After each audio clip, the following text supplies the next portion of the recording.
अस्सलाम वालेकुम फ्रेंड्स, आप देख रहे हैं क्रैक नट्स चैनल। तो आज मैं आप लोगों के साथ एक बहुत ही इंटरेस्टिंग इंफॉर्मेशन शेयर करने जा रही हूँ। चलिए देखते हैं आज की इंटरेस्टिंग इंफॉर्मेशन। जी जनाब, तो वो ये है कि a baby girl born from record setting 27-year old embryo।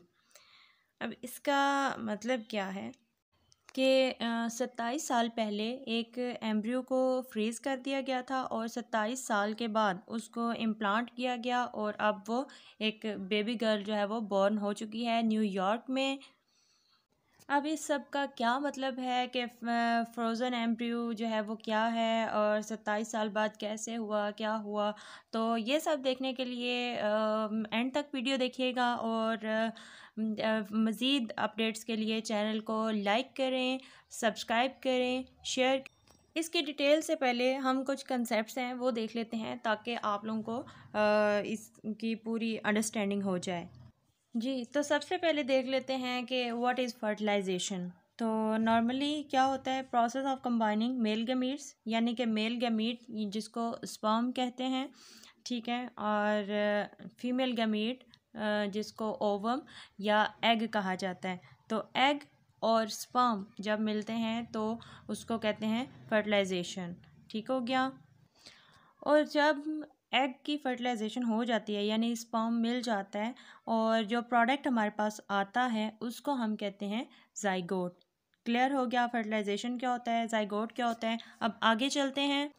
अच्छा जी, अब यहाँ पे ह्यूमन डेवलपमेंट एम्ब्रियोजेनेसिस है, यानी कि डेवलपमेंटल स्टेजेस हैं ह्यूमन बेबी कह लें आप।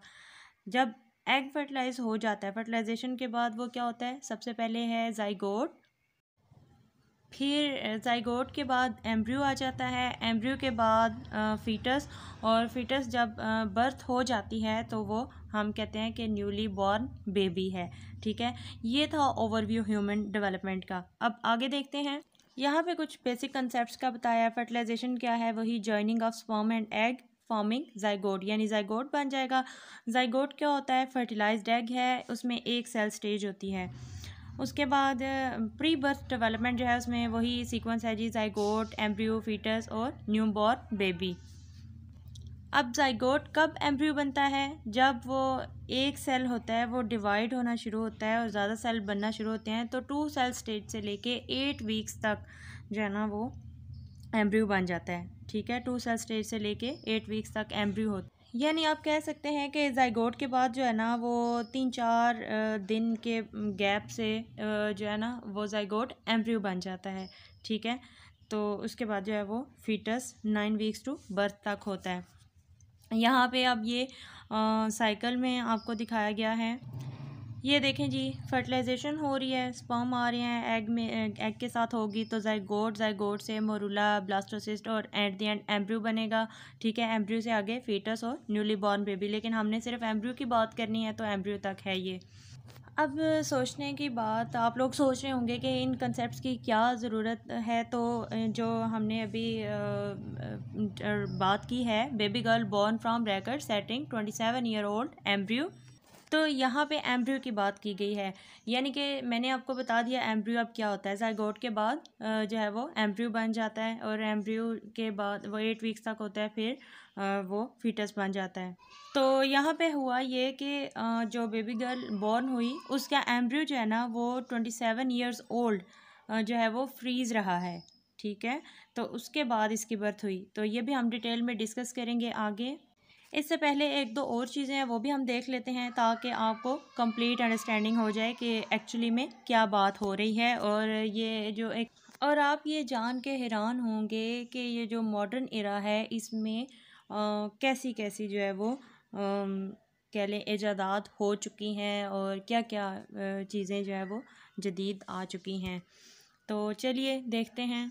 अच्छा जी, यहाँ पे इन विट्रो फर्टिलाइजेशन का कंसेप्ट है। सबसे पहले ये जानना ज़रूरी है कि इन विट्रो फर्टिलाइजेशन जो है वो होती क्या है और ये क्यों की जाती है। तो पहले देख लेते हैं कि ये होती क्या है। तो ये क्या है, process of fertilization where an egg is combined with sperm outside the body. तो सिंपली कंसेप्ट ये है कि एग जो है वो वुमेन की बॉडी से रिमूव किया जाता है और मेल के जो है वो स्पर्म लेके उसको लैब में फर्टिलाइज़ करवा के फिर दोबारा उसको फीमेल की बॉडी में यूट्रस में इम्प्लांट किया जाता है और वो एम्ब्रियो होता है, ठीक है। और फिर उसके बाद वो उसकी ग्रोथ जो है वो स्टार्ट हो जाती है। अब इस तरह की ज़रूरत क्यों पड़ी और ये क्यों होता है कि because some couples are parents unable to enjoy normal fertilization process. कुछ को प्रॉब्लम हो जाती है कि नॉर्मली वो इस तरह प्रोसेस नहीं हो सकता, तो वो फिर डॉक्टर्स जो हैं वो कपल जो होता है मेल और फीमेल से एग लेके और मेल का स्पर्म लेके उनको आउटसाइड द बॉडी लैब में फर्टिलाइज़ करवा के फिर वो जो एम्ब्रियो बन जाता है उसको फीमेल की बॉडी में यूट्रस में दोबारा से इम्प्लांट किया जाता है और इस तरह से फिर वो बेबी 9 मंथ्स के बाद उसकी बर्थ हो जाती है। ये होती है इन विट्रो फर्टिलाइजेशन, या दूसरे लफ्ज़ों में हम इसको टेस्ट ट्यूब बेबीज़ भी जो है वो कह सकते हैं, कहा जाता है, ठीक है। इन विट्रो फर्टिलाइजेशन या फिर टेस्ट ट्यूब बेबीज़। फिर हमने बात की थी कि फ्रोज़न एम्ब्रियो की। तो फ्रोज़न एम्ब्रियो यानी कि एम्ब्रियो को फ्रीज़ कर देना, यानी जब एग फर्टिलाइज हो जाता है ज़ाइगोट के बाद एम्ब्रियो बन जाता है तो एम्ब्रियो को हम फ्रीज़ कर दें। तो ये जी एम्ब्रियो फ्रीजिंग क्या होती है। Eggs are fertilized using IVF यानी in vitro fertilization before they are frozen and develop over a period of several days into embryos which are then flash frozen। तो यहाँ पे क्या कह रहे हैं कि जब फ्रीजिंग एम्ब्रियो को फ्रीज़ करने से पहले हम इन विट्रो फर्टिलाइजेशन करवाते हैं और फिर हम एम्ब्रियो को फ्रीज़ करते हैं और एम्ब्रियो जो है इनको लो टेम्परेचर पे फ्रीज़ किया जाता है। अच्छा, तो ये जो एम्ब्रियो फ्रीजिंग वाला जो काम है ये कहाँ पे हो रहा है। न्यूयॉर्क में एक सेंटर है courtesy national embryo donation centre, जिसको NEDC भी कहा जाता है। यहाँ पे ये जो है वो एम्ब्रियो फ्रीजिंग वाला काम हो रहा है। अब ये काम कितना सक्सेसफुल था तो ये हम देखते हैं।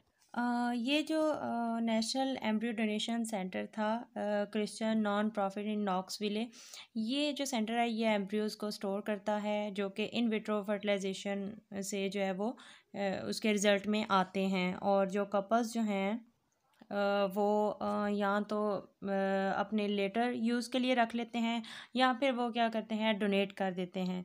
तो कोई भी इसको जो है वो अडॉप्ट कर सकता है। और अकॉर्डिंग टू NEDC जो शेल्फ़ लाइफ है फॉर फ्रोज़न एम्ब्रियो वो इनफिनिट है। शेल्फ़ लाइफ होती है कि जो है ना वो पीरियड, लेंथ ऑफ पीरियड, यानी कि कितने टाइम तक कोई चीज़ जो है वो रह सकती है। तो वो मतलब कि यूज़ के लिए भी ठीक हो और ख़राब ना हो, तो उसकी जो लाइफ है वो इनफिनिट है। और टाइम तो फ्रीज़ किए हुए एम्ब्रियो से पहला जो बेबी बॉर्न हुआ था, ठीक है, IVF के बाद इन विट्रो फर्टिलाइजेशन के बाद एम्ब्रियो को फ्रीज़ किया गया और फिर बेबी की बर्थ हुई ऑस्ट्रेलिया में 1984 में। जो है वो पहला बेबी जो है वो आया था फ्रोज़न एम्ब्रियो से।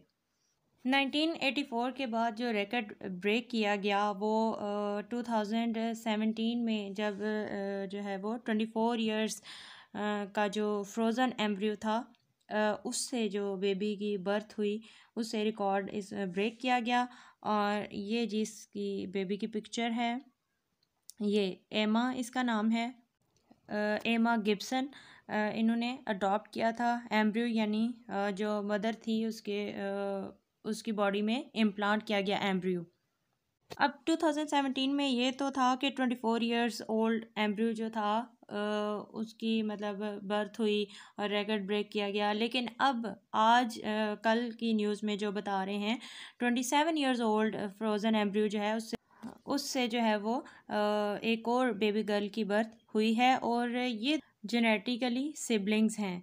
और तो जो यहाँ पे कपल है टीना गिब्सन एंड बेन गिब्सन जो है इन्होंने अडॉप्ट किया था, जो कि एम्ब्रियो कब फ्रीज़ कब किए गए थे, अक्टूबर 1992 में इन दोनों बेबी गर्ल्स के जो है वो एम्ब्रियोज फ्रीज़ किए गए थे। और जो फर्स्ट वाली थी एमा गिब्सन उसका एम्ब्रियो जो है वो लिया गया था 2017 में और फिर उसकी बर्थ हुई।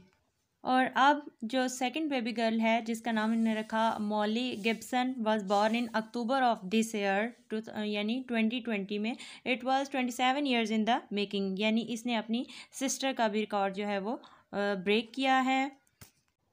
और अब जो गिब्सन्स चिल्ड्रन मॉली एंड एमा आर जेनेटिक सिबलिंग्स, यानी ये जेनेटिकली जीन्स इनकी सेम है जो इन्होंने अडॉप्ट किए। ठीक है, both embryos were donated and frozen together in 1992। ठीक हो गया।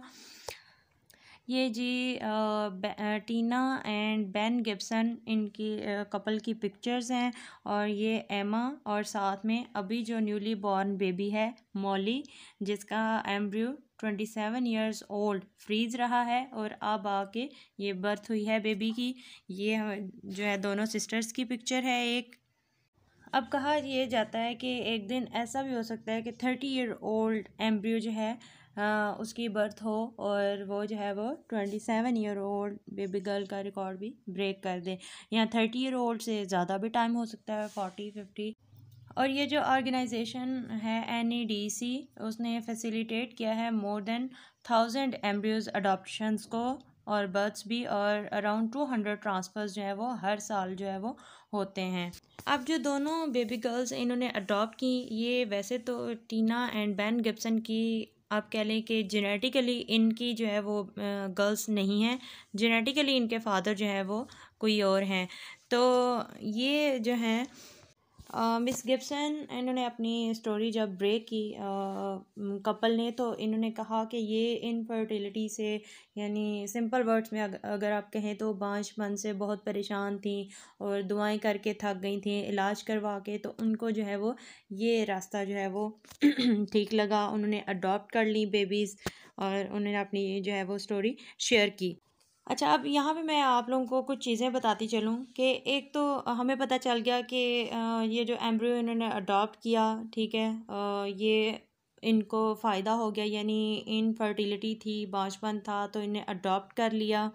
अब ऐसा है कि कुछ कपल्स होते हैं जो कि अपना एम्ब्रियो जो होता है वो फ्रीज़ करवा देते हैं कि बाद में अगर कोई प्रेगनेंसी में मसला होता है तो ये तब यूज़ कर लें, या फिर जो है वो ओवम जो होता है उसको डोनेट कर दिया जाता है, और किसी भी वर्क के लिए, रिसर्च वर्क के लिए, या किसी को अगर पेमेंट के लिए भी, तो इस तरह से जो है वो एम्ब्रियो को फ्रीज़ कर दिया जाता है, डोनेट भी कर दिया जाता है। कुछ लोग दोबारा से जो है वो अडॉप्ट कर लेते हैं।